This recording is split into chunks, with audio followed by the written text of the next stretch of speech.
Estimadas y estimados estudiantes, es muy grato poder saludarles nuevamente.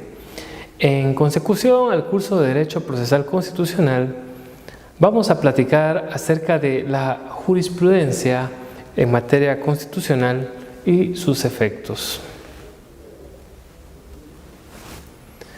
El objetivo es conocer cómo surge la jurisprudencia, en este caso de la Corte de Constitucionalidad, aunque hay que decirlo que también se genera jurisprudencia no solo con la Corte de Constitucionalidad, y sus efectos en la vida jurídica como tal.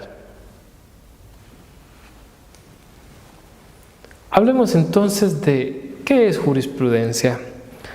Es un término que seguramente conocemos en sobremanera porque desde que se inicia en Introducción al Derecho se nos platica acerca de ella.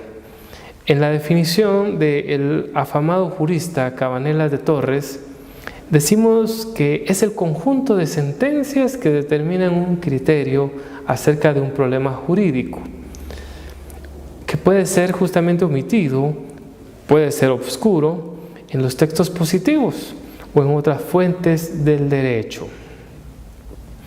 Siempre que se habla de jurisprudencia, usualmente se refiere a eso, a llenar cabalmente vacíos legales.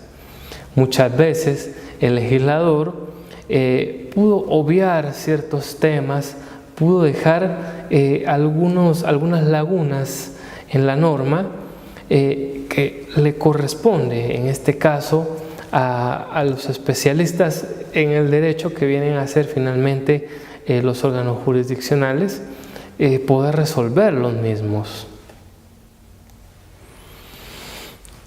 ¿Qué efectos tiene la jurisprudencia como tal? Aquí tenemos que tomar en cuenta una palabra clave. A la jurisprudencia también se le conoce como a la ciencia del derecho.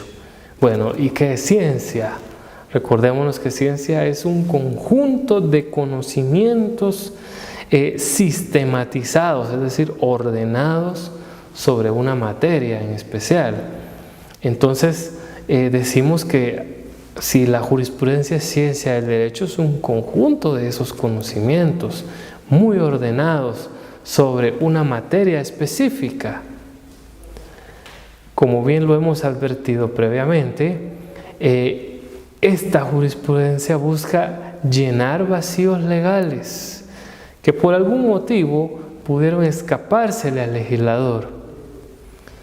Justamente se convierte en jurisprudencia esos casos que se someten ante los órganos jurisdiccionales cuando va justamente atravesando el proceso a través de las altas cortes de nuestro país.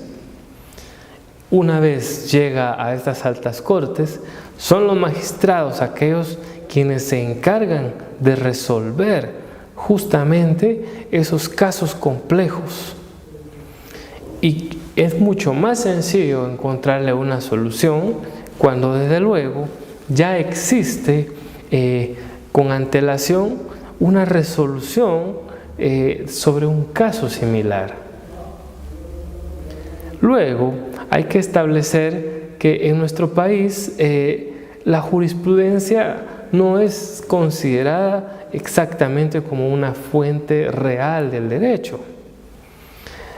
Por ahí justamente se establece que para que se vaya a considerar a la jurisprudencia como una fuente del derecho, se requieren de por lo menos 5 fallos idénticos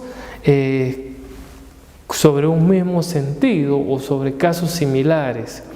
Y es de esa forma en la cual justamente va creándose ese tipo de jurisprudencia, como hemos hablado. Eso por una parte. Ahora, si vamos a platicar de la Corte de Constitucionalidad, vamos a decir que esta alta corte del país tiene una singularidad que llama poderosamente la atención. Genera bastante jurisprudencia, es decir, hay mucha ciencia del derecho allí, No obstante, conforme han habido distintas cortes y magistrados en distintos periodos, han conocido de los mismos temas y vamos a encontrar que esta jurisprudencia constitucional es antagónica. Para muestras, un ejemplo de las anteriores elecciones, donde a una candidata presidencial no se le permitió justamente entrar a ejercer esto de elegir y ser electa en virtud de una prohibición que constitucionalmente existe. Sin embargo, otra corte, es decir, otros magistrados en la Corte de Constitucionalidad en periodos anteriores sí le permitieron poder participar en una ocasión anterior a la elección de la presidencia y vicepresidencia del país. Es decir, que la jurisprudencia de la Corte de Constitucionalidad podemos decir que es la más atípica, porque han existido efectivamente ciertas contravenciones en los votos y en las expresiones de sus distintos magistrados a lo largo de la historia de este periodo constituyente, en el cual tiene nacimiento esta Corte, que es desde el año 1985 para nuestros días. Hablemos de la publicación de la jurisprudencia. Y como bien decimos, la Corte de Constitucionalidad es la que se ha encargado justamente de irle dando ese registro adecuado a cada uno de esos fallos que han ido generando jurisprudencia, y lo realiza a través de un medio informativo llamado Gaceta. La Gaceta funciona de forma periódica y en ella se van identificando los distintos asuntos constitucionales que se van sometiendo a la jurisdicción de la misma.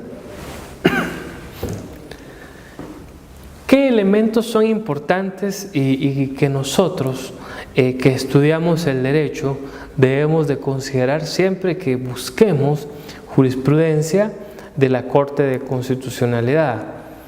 Pues lo primero, encontrar el número de Gaceta, porque este nos va a referir el periodo durante el cual se pudo realizar al mismo. Luego, el número de expediente. Siempre que ingresa un expediente a la Corte de Constitucionalidad, se le coloca un número totalmente distinto al que puede traer un proceso de amparo anterior. Por darles un ejemplo, si la Corte Suprema de Justicia traía una acción de amparo del número 425-2019, la Corte de Constitucionalidad le colocará un número referente a la acción de amparo que ellos llevan contabilizados, que si para este caso antes llevaban 20, este sería el 21-2020, porque es así como ellos reenumeran los expedientes de conformidad a la cantidad de casos que van ingresando a este Tribunal Constitucional. Y por supuesto, la otra que tenemos que tomar siempre muy en cuenta es la fecha en la que se dicta la sentencia constitucional. Esos tres elementos son claves siempre que nosotros hablemos y citemos jurisprudencia, recordando tomar en cuenta ese número de la Gaceta, el número del expediente y la fecha de la sentencia. También anteriormente hemos platicado que no solo la Corte de Constitucionalidad, porque resulta que la Corte Suprema de Justicia tiene una cámara de amparos y antejuicios, y no necesariamente todos esos amparos y antejuicios que son sometidos a la jurisdicción de la Corte Suprema de Justicia pasan a la Corte de Constitucionalidad. Eventualmente son elevados a la Corte de Constitucionalidad cuando se interpone una apelación. Es decir, que también la propia Corte Suprema de Justicia lleva también sus propios registros y su propia jurisprudencia en materia constitucional. Pero en los ejercicios legales que hoy en día se realizan, pues es prácticamente muy común que una acción de amparo vaya a terminar justamente hasta una apelación del mismo y que por ende lo tenga que conocer la Corte de Constitucionalidad. Vamos a la ronda de preguntas. ¿Con qué otro nombre se le conoce a la jurisprudencia? La opción A dice que es la ciencia del derecho, B, doctrina legal y C, la ciencia magistral. La pregunta número 2 nos dice, ¿cuál es el efecto que pretende la jurisprudencia? La opción A, servir como fuente de derecho. La opción B, establecer certeza en casos similares ante un vacío legal. Y la opción C, enriquecer a las sentencias. Hablamos de un enriquecimiento, por supuesto, legal. La tercera pregunta, ¿cuál de los siguientes datos es necesario para citar jurisprudencia? La opción A, nombrar a las partes procesales. La opción B nos habla de un número del expediente. Y la opción C nos habla de una fecha de la sentencia. Ahí leemos muy bien la pregunta. Muchas gracias por su atención.